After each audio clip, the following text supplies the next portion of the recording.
Hey there, and welcome to another video from It's All Good Mining and Repair.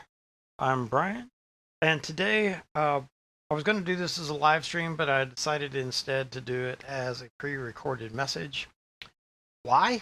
Well, because to get some of these shots in, I needed to change my cameras and so forth. If you notice right there, see in the top corner, uh, there is the power supply that I use for testing chips. Why do I use that power supply? Well, because you see the number of zeros that it has to the right side of the decimal point. It has 3 zeros. So it's easy to see uh, the milliamps, right? So I can see 200 milliamps and I can see it incrementing by 50 milliamps at a time, or 1 milliamp at a time. So I like using that. So I usually keep this WAN P-Tech power supply set at 1.36 volts. I'll have a link to this down in the description.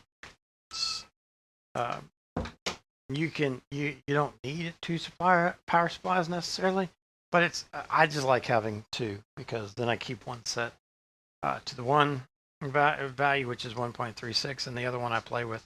So I've lined up all 20 of the chips that we had cleaned in the last video. So you would do this process both before and after desoldering and retinning. So you're starting right, and you're going to check these chips. So the negative goes to the big square, and the positive goes to the little square on the chip, or the little rectangle. And then notice the voltage. So I got my voltage set to 1.3 volts. Now I've also got okay, let me flip my switch real quick to constant current. All right, so I've got if I short the leads, because you can do that with a power supply, um, I've got I've got it set to limit out at 2 amps. So if a chip draws more than 2 amps, it's just going to stop. Uh, there's no reason to put 10 amps through a bad chip. Okay. So let's get into this. Negative probe goes on the big square. Um, little probe goes on the rectangle. That's the positive. And touch it, and you should see it around 2.2, and it should just climb slowly. See, it's not ripping off. So that's a good chip. Still good chip.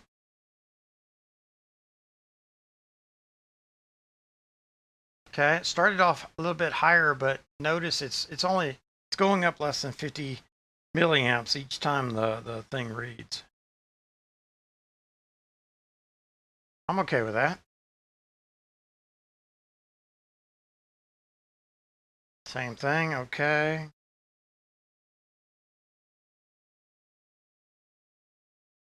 Cool.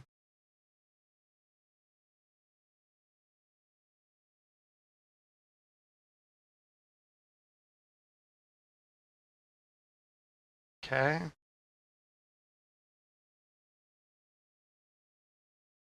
I really like the ones that start off in the 200s. To me, those are the best chips. All right. But I've seen the ones that start off in the 400s work just fine.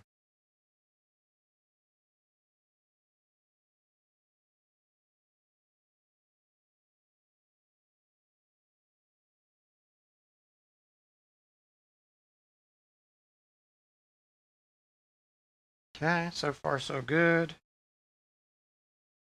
I mean, after all, these should be good chips, right? Because I was careful with my heat. Oh yeah, good, good, good.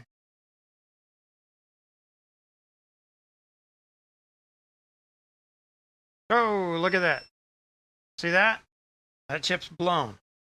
Let's do that again. See, 1.1.8. I wish I could do slow motion. Um, maybe I can do that in post editing. Okay, so that's a bad chip. So this chip tested okay before we started testing. Okay, so that's why I always say test all your chips, get rid of the ones that are bad before you start cleaning and retinning. And then you may lose one that was borderline. You may lose that during the process. So I started off the other day with 20 chips. Now we're down to 19. Now those are probably pretty good chips. But I'm going to change the camera settings so we can get a different view because we don't need the power meter anymore. The power supply is done. So let me stop this and move camera settings around and we'll get into the next two tests. Okay, so for this next test, it's the resistance test. Now, what I did for this is I used one of my heat sinks. So I got plenty of these things, right?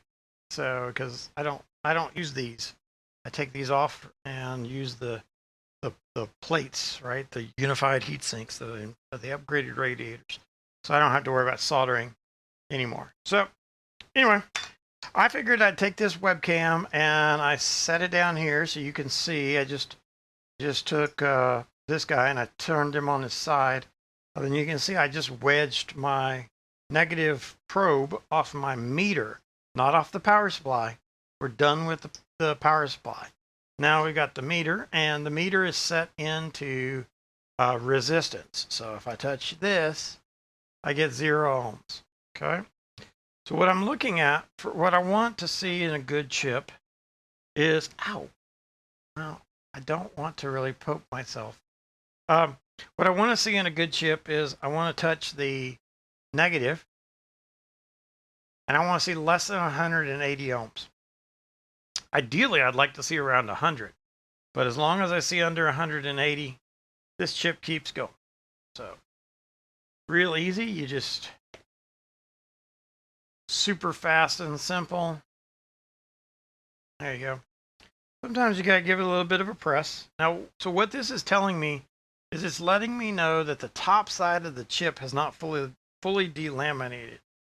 Why is that important? Well, because when I'm checking voltages and stuff, oh man, now this is a sweet chip. 77 ohms. Oh, okay, so anyway, when I'm checking voltages, guess what I'm going to do? I'm going to touch the negative. I'm going to touch the negative to... I got to find a spot that I can do it. Okay, I'm going to touch the negative to the top of the chip. And when I do that, then I'm going to put the positive to, the 1.8 or the 0.8 volt capacitor point, and I'm going to take a reading. Well, if the chip is delaminated or it started delaminating, then it's not going to get a voltage reading, and I'm going to think the rail is bad, and that's not actually the case. So that's one reason I check the resistance on these chips, is to make sure that we don't have a problem there. The other thing I've noticed is if I get a chip that is real high on the resistance, or just broken all the way through, odds are that it's going to have some other problem to it. So usually this is just a great quick way. I used to try all kinds of things. Like I tried using this and holding it. It just turned into a pain in the rear. What I found though was these heat sinks have a useful purpose. Okay, 81. Man, they're all good. Wow. Good. So let's see if we can keep them. Okay, 134. Not perfect, but it works.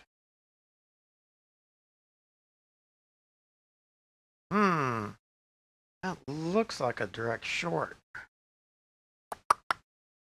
Okay, that's suspicious. So that could be, I'm going to pull I don't have my microscope cam set up, but for this, because I had to move some things around. Let me just check it underneath microscope, make sure that nothing is shorted. Okay, we'll set this one over here by the camera, and we'll come back to that. There's another test. There's another test to do for sure. Okay, 128.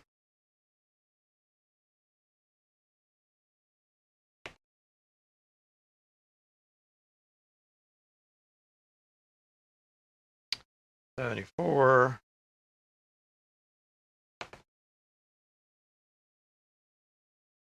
$84.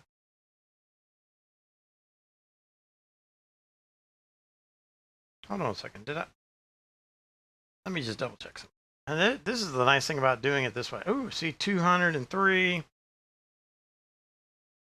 Okay, so this one is kind of iffy. So I'm going to put that one off to the side as well for secondary checking.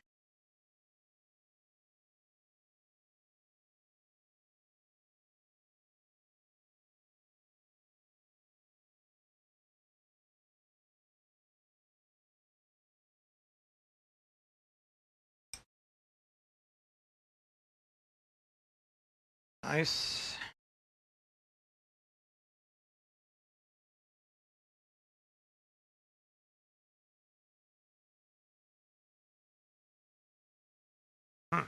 Okay, that's another one that has a real low resistance.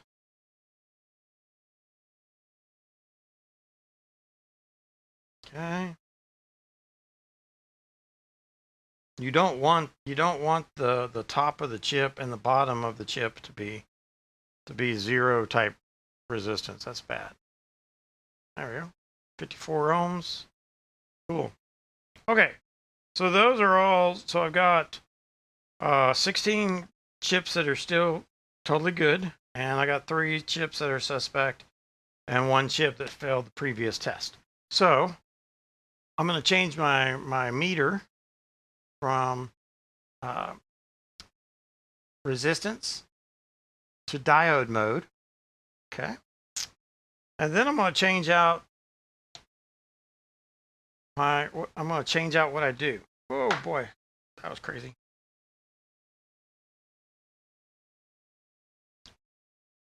I'm just going to put the positive probe into the heatsink like that. And now we're going to test with the top. Okay, so we're going the other direction, but here's why I do that is because I find that I can get a very solid answer to my question. Okay, if it goes more than 0.09, I know the chip is bad. I don't even mess with it. So this is one of those 3. So I'm going to count that as bad.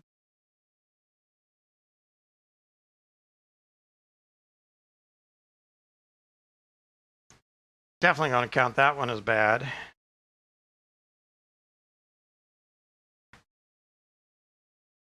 I'm going to count that one as bad. So those 3 chips where I thought something was wrong with them before because they had really weird values. But see, that's a good value. So we know that's a good chip. So it just confirms what I thought I knew already.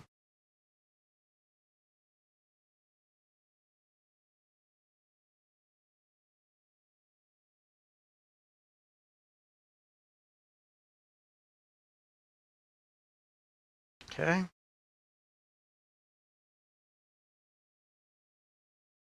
If I remember right, one of those top chips there had over 200 ohms. So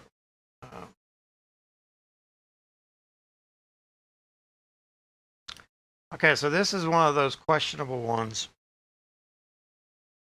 It passed the resistance, but to me it runs a little bit high on the diode reading because remember 0.09, this is 0.10, so it's a little bit high. I'll mark this one as okay, but I'll make a mark that I know that this is a high diode value chip, and we'll see what happens. When I install those, If I have any trouble at all with the chip, I throw it away immediately.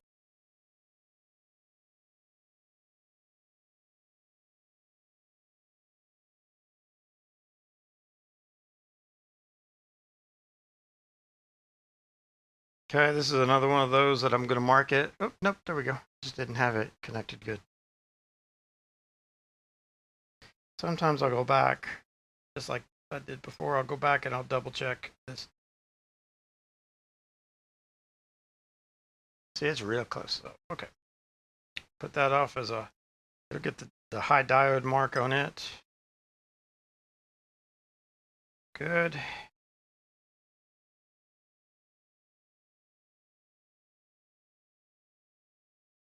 Good. Now you don't need to do all three of these checks before you start cleaning and retinning. I usually do just the first one. I do the voltage check that we did with the power supply, and then I'll do these at the, I'll do all three checks at the end.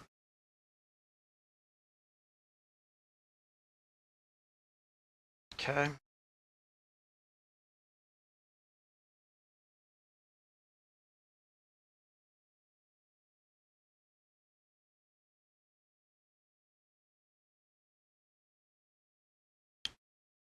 Very good. We're just blowing and going here, aren't we?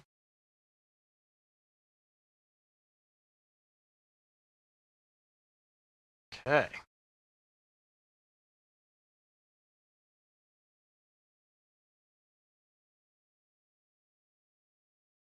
Okay, good. So only one chip really got flaky in that final test. Good, good, good. Put that there. Now, last thing to do. Let's get rid of this. Now, there are some other tests you can do, but as a general rule, I don't do them anymore. So if I flip the chip over, now notice what we've got here. Let's see, can I do, let me see if I can get real close on the chip here. I can't get it to focus. Let me flip over to the microscope cam and let's see what we can do here.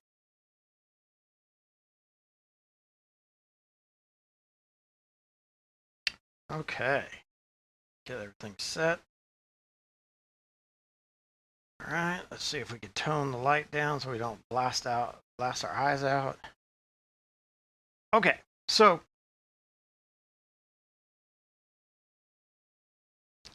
chip one, or pin one on this chip is actually right here on the top. Because when you flip the chip over, I'm going to keep the orientation top to bottom the same. When you flip the chip over, the dot is usually right up in there.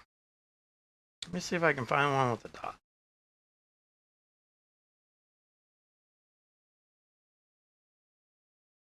So far, I'm not doing good. Oh, wait a minute. Did I find one with the dot? No. Kinda.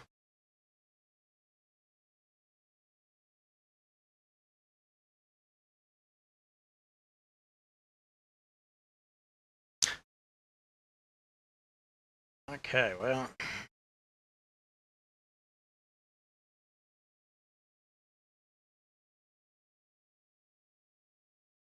No dot for you.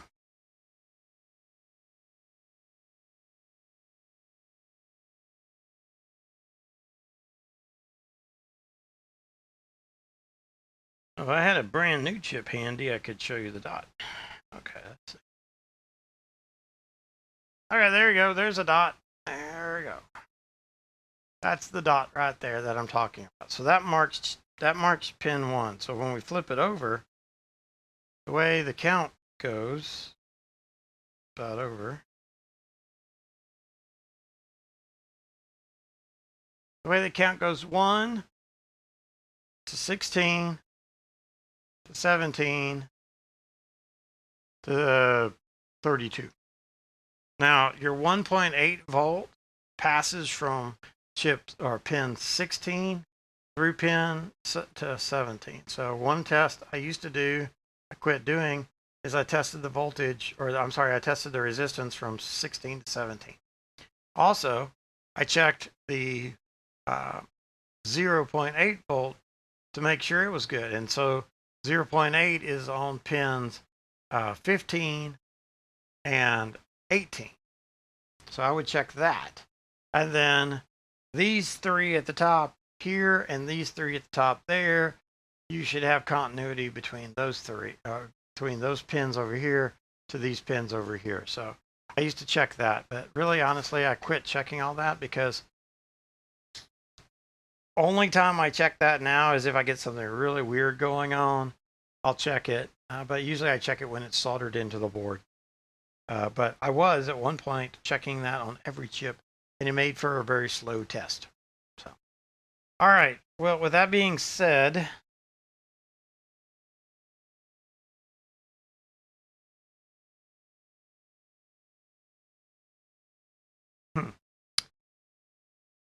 I've lost my. That's fun. I've lost my suspect chips. So let me flip back over to where I was.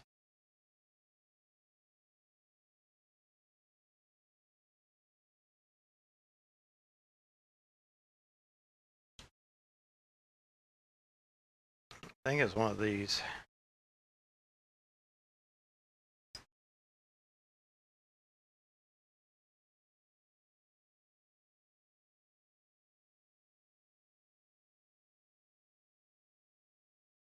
This is the nice thing about having a heatsink. You can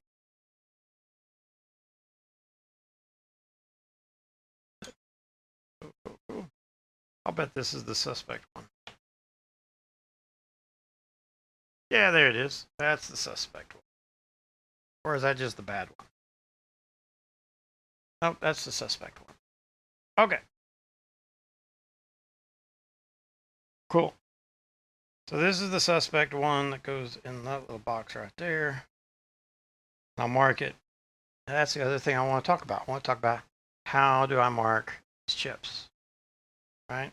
So, because I mark my chips a certain way, and it usually helps me when I'm putting the chip on.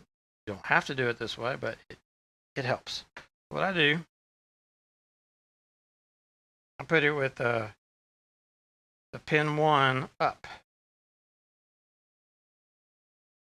That way, and then I write OK on it in that orientation. Why do I do that? Well, I do that. Let's go to just the overhead. Okay.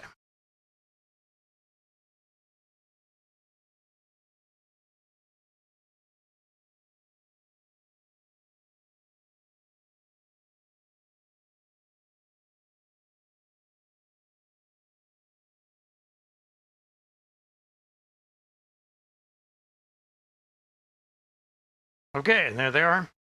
All the chips are lined up, pretty much at least oriented so that the pin 1 is in the top left, and then this is the one down here with the high diode. So what I do is I actually use my microscope for this. Okay, and I grab my pen and Sharpie.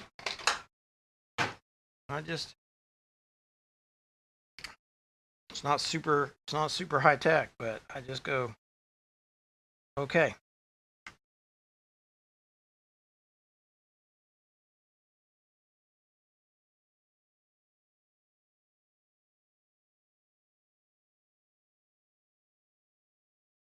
And I can do that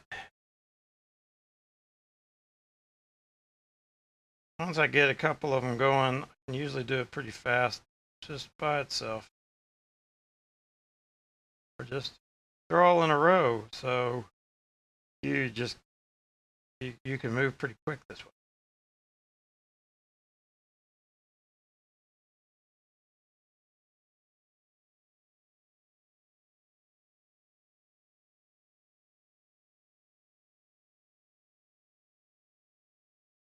Now, let's talk about this little guy. So it just says okay. That's all it says. If I flip back over to my microscope cam, you'll just see I just wrote okay. Sure, my teachers would not be happy with my handwriting, but that's okay. It works. It's okay. So now let's talk about this one. So I'm going to put it under the microscope.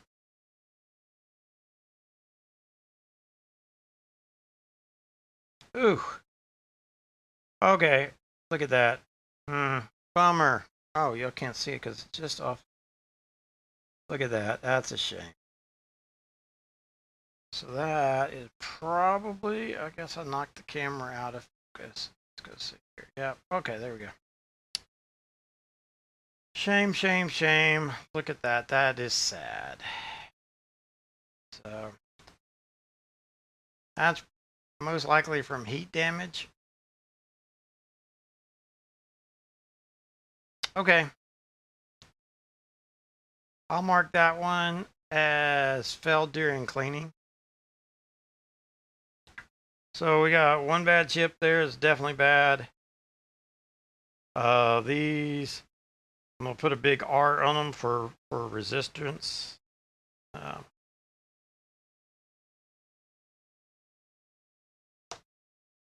don't care about the orientation when I'm, oops, marking them off camera too. When I mark them as R for resistance problems, I don't care what the orientation is. All right.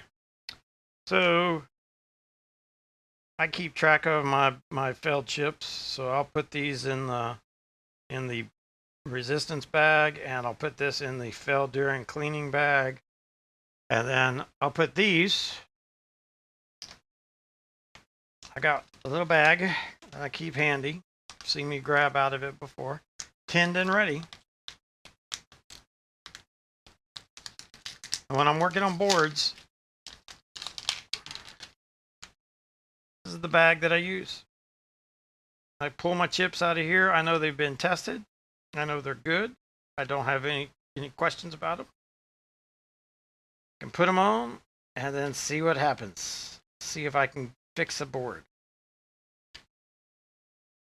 All right. So how did we do? We lost 4 chips total. No, 5 chips total, because we lost one. We lost one, and then we lost earlier, and then we lost 1 to the voltage test, and we lost 4 more to the resistor, to the resistance test, and then and this one showed up as broken. So there you go. 15 chips out of the 20 that I cleaned up.